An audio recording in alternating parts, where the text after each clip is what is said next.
ஒன்றை மட்டும் சொல்லிக் கொள்கிறேன். இந்த புரட்சி வெற்றியை நோக்கி போய் சேராமல் ஒரு நாளும் தடம் மாற மாட்டோம், வழி மாற மாட்டோம், ஒரு நாளும் விழிமூட மாட்டோம் என்பதை மட்டும் உறுதியோடு இந்த இடத்தில் நான் தெரிவித்துக் கொள்கிறேன். சரி, இப்ப புரட்சியின் தேவை என்ன? நம் தலைவர் எதற்காக தேவை? நம் கழகம் எதற்காக தேவை? இப்படின்லாம் நிறைய பேர் கேள்வி கேட்பாங்க. அவர்களுக்கெல்லாம் நாம பதில் சொல்றதை விட இன்றைக்கு மக்களே பதில் சொல்லிக் கொண்டிருக்கிறார்கள். என்ன பதில் சொல்லிக் கொண்டிருக்கிறார்கள் தெரியுமா?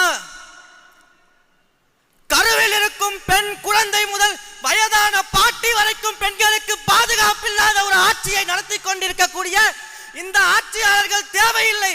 தங்கள் வீட்டு பெண்களுக்கு அண்ணனாக, தம்பியாக, பிள்ளையாக பாதுகாப்பு கொடுக்க எங்கள் தலைவர் தளபதி அவர்கள் தான் வேண்டும் என்று மக்கள் சொல்லிக் கொண்டிருக்கிறார்கள்.